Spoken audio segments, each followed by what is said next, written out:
उससे पहले ही Belarus NATO देशों को धमका रहा है कि हम एक न्यूक्लियर स्टेट हैं। आपको सुनवाते हैं कि बेलारूस ने दूसरे राष्ट्रों को क्या धमकी दी है। Что, вражины, рохкаете? Беларусь – ядерная держава. Государство, обладающее возможностью в случае нападения на его территорию ответить тактическим ядерным оружием. Будет плавиться Варшава и потонет Вильнюс. Мы посмотрим на матовый закат и восхождение чумного гриба на польском болоте. И так свершится потаенное. Не суйтесь по нове, ибо облучим. Вы нас вынудили и не жалуйтесь теперь. Вас предупреждали. तो देखा आपने किस तरीके से जो बेलारूस की मीडिया है वो धमका रहे हैं कि हम एक न्यूक्लियर कंट्री हैं और ऐसे में अगर किसी ने बेलारूस पर उंगली उठाने की भी सोची तो फिर एटॉमिक जंग होगा। बेलारूस की ये धमकी है। लुधियाना भी हालांकि उसके बाद से अलर्ट पर है। ऐसे में देखिए लिथुआनिया हो या पोलैंड हो, बेलारूस ने रूस की मदद के आधार पर ये बड़ी धमकी दुनिया को दी है। नाटो और अमेरिका से अपील भी अब लिथुआनिया ने किया है कि रूस पर लगाम लगाई जाए। AK सेवात साहब लगातार हमारे साथ मौजूद हैं। सेवात साहब, ये जो पूरे न्यूक्लियर टैक्टिक का पॉलिटिक्स यहाँ पर चल रहा है, जरा ये हमारे दर्शकों को समझाइए कि अलग अलग छोटे राष्ट्रों की इसमें एंट्री हो रही है। आखिर वहाँ के हालात इस वक्त किस प्रकार के हैं? देखो ज्योति, एक बड़ा इम्पोर्टेंट चीज हुआ है रूस और यूक्रेन लड़ाई में कि अब छोटे छोटे देश भी न्यूक्लियर हथियार लेना चाहते हैं, क्योंकि यह सोचा गया यूक्रेन के पास बहुत ज्यादा हथियार थे। जब वो सोवियत यूनियन का हिस्सा तो यूक्रेन के अंदर काफी हथियार लगे हुए थे, मगर वो सारे हथियार यूक्रेन से जब वो अलग हुआ तो रूस के अंदर चले गए। अगर यूक्रेन के पास न्यूक्लियर हथियार होते तो क्या रूस यूक्रेन पर हमला करता? तो ये एक बड़ा क्वेश्चन मार्क होगा। इसीलिए ये छोटे छोटे देश हैं वो भी अब न्यूक्लियर हथियार की तरफ जा रहे हैं। चाहे वो अभी आप देखें जो 9 देश हैं जिसके अंदर 5 तो परमानेंट मेंबर है और 4 जो कि भारत भी है, पाकिस्तान भी है, इजराइल भी है, नॉर्थ कोरिया भी है, वो न्यूक्लियर हो चुके हैं।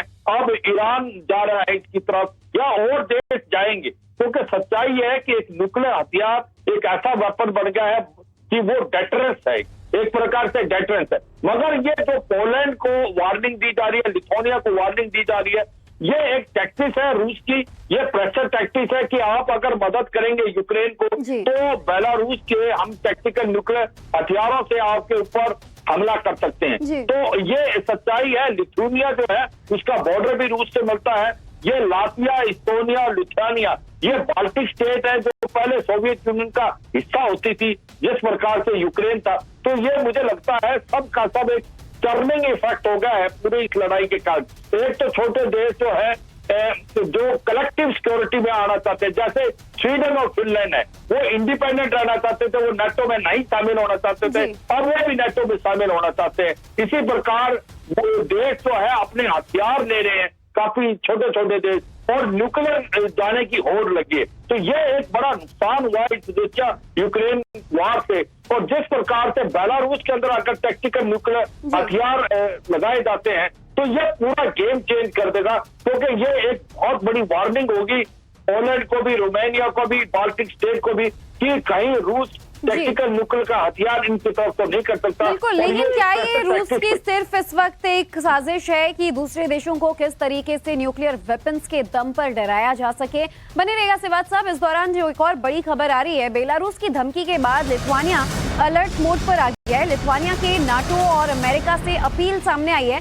लिथुआनिया ने नाटो देशों से और अमेरिका से अपील की है कि रूस पर लगाम लगाइए, परमाणु तबाही से पहले रूस पर कंट्रोल किया जाए। क्योंकि देखिए आपको हम खबरों में बता भी रहे हैं कि न्यूक्लियर वेपन्स और जैसे हथियार रूस के पास मौजूद हैं, उसका तोड़, उसका सानी दुनिया में किसी के पास नहीं। और इसी के आधार पर रूस जो है वो दूसरे जिन छोटे देशों को मदद दे रहा है वो भी उछलने लगे हैं, खुद को न्यूक्लियर स्टेट कहने लगे हैं और दूसरे देशों को डराने धमकाने लगे हैं कि आपकी राजधानी को उड़ा देंगे।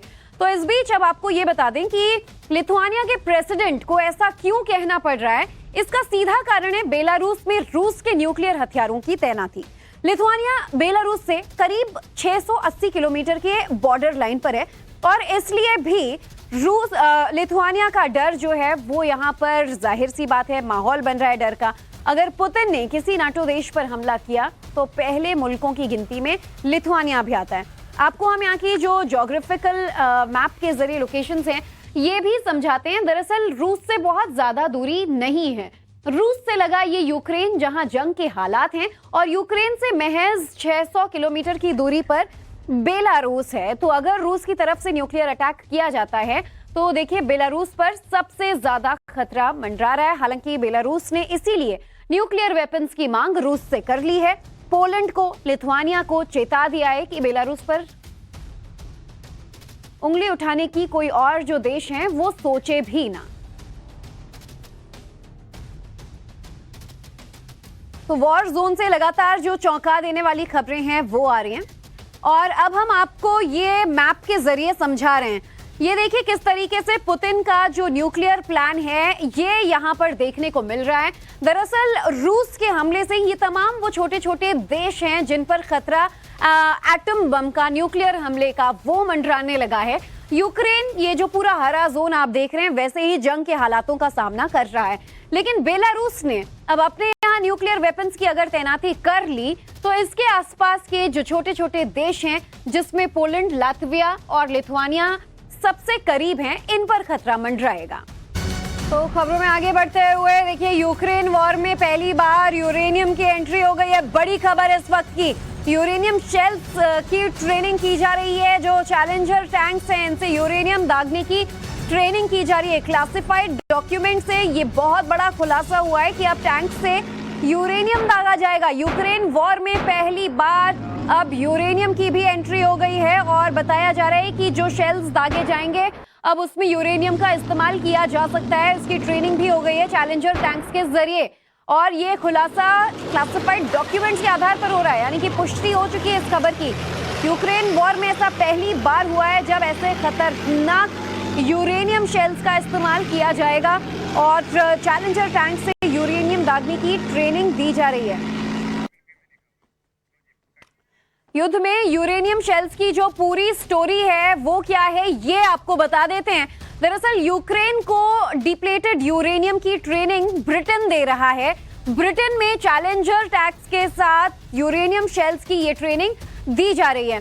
ब्रिटेन का यूक्रेन को डिप्लेटेड यूरेनियम शेल्स देने का ऐलान किया गया है। तो युद्ध में यूरेनियम की एंट्री किस तरीके से हो रही है आपको बता रहे हैं। ट्रेनिंग ब्रिटेन द्वारा दी जा रही है। ब्रिटेन का यूक्रेन को डिप्लेटेड यूरेनियम दिए जाने का बात सामने आई है, और चैलेंजर 2 टैंक से जो यूरेनियम शेल्स हैं उनकी फायरिंग की जाएगी। और यूरेनियम शेल्स का इस्तेमाल अगर हुआ तो डर किस बात का है, महातबाही तय मानी जा रही है, क्योंकि यूरेनियम जो है वो बड़ी तादाद पर नुकसान पहुंचाएंगे, और ऐसे में यूरेनियम शेल्स का इस्तेमाल किया जाना लगभग तय माना जा रहा है, क्योंकि ब्रिटेन इसकी ट्रेनिंग देना शुरू कर चुका है। डिप्लेटेड यूरेनियम शेल्स होते क्या हैं ये भी आपको बता देते हैं। दरअसल न्यूक्लियर वेपन का एक कंपोनेंट है डिप्लेटेड यूरेनियम, और आपको बताते हैं कि न्यूक्लियर वेपन का ये जो एक कंपोनेंट है ये कितना खतरनाक है। यूरेनियम के मुकाबले जो डिप्लेटेड यूरेनियम है वो कम पावरफुल होता है। यूरेनियम प्रोडक्शन का वेस्ट प्रोडक्ट माना जाता है डिप्लेटेड यूरेनियम, और डिप्लेटेड यूरेनियम को छोटे दायरे में इसके रेडिएशन का जो खतरा है वो हमेशा मंडराता है। हालांकि यूरेनियम के मुकाबले डिप्लेटेड यूरेनियम जो है वो कम खतरनाक होता है। बताया जाता है कि उसके बाद फिल्टर्ड जो बचा हुआ यूरेनियम होता है, डिप्लेटेड यूरेनियम, इससे न्यूक्लियर खतरा नहीं होता है, लेकिन रेडिएशन का खतरा आसपास के इलाके में जरूर रहता है।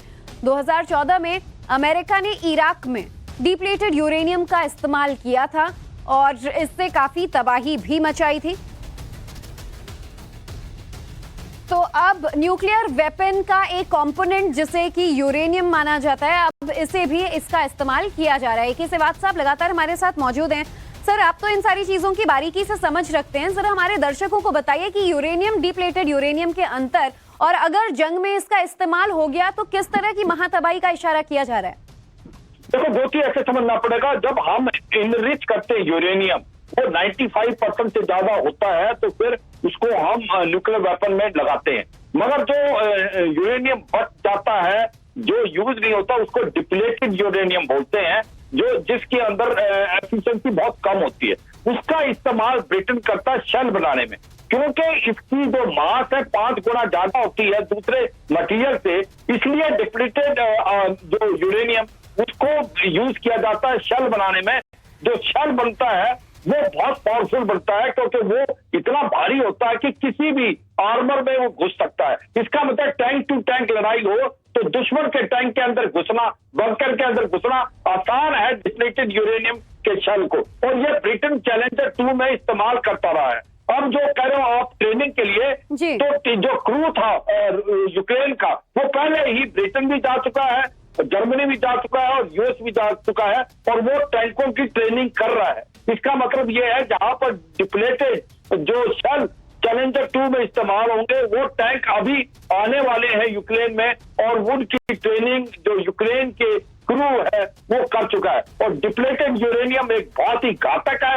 यूं मैं मानता हूं इसके अंदर कोई यूरेनियम का कोई ऐसा कहना कि इससे कुछ नुकसान हो सकता है कि आप रेडिएशन का, वो चांसेस बहुत कम है, मगर ये सच्चाई है, ये बहुत घातक है। और ये यूरेनियम से का एक वेस्ट है, यूरेनियम नहीं कह सकते, इसको डिप्लेटेड यूरेनियम कहते हैं। और 2014 के अंदर भी इसका इस्तेमाल किया है, और जो ब्रिटेन है वो इसका इस्तेमाल पहले से ही कर रहा है। तो रूस अगर न्यूक्लियर वेपन्स की चेतावनी दे रहा है तो इधर डिप्लेटेड यूरेनियम के इस्तेमाल की बात सामने आ रही है, और डिप्लेटेड यूरेनियम पर रूस ने भी अब चेतावनी दे दी है।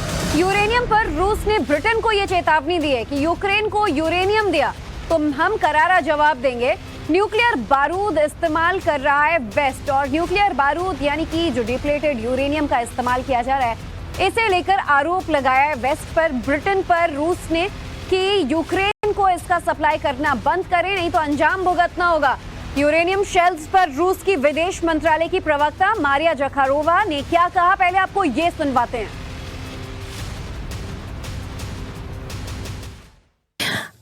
В результате вот того огромного количества боезарядов, которые были использованы в отношении Югославии, в 2016 году в Сербии, в результате, это доказанный научный факт, именно в результате этих бомбардировок с использованием снарядов с объединенным ураном умерло от карцином 22 тысячи человек. Вы можете себе представить? 22 тысячи. Это на 60% больше по сравнению с 91 годом. Это является мировым рекордом, в данном случае антирекордом в процентном соотношении на душу населения. По большому счету, использование снарядов с объединенным ураном. तो टाइम्स नाउ नवभारत पर खबरों का सिलसिला लगातार जारी रहेगा।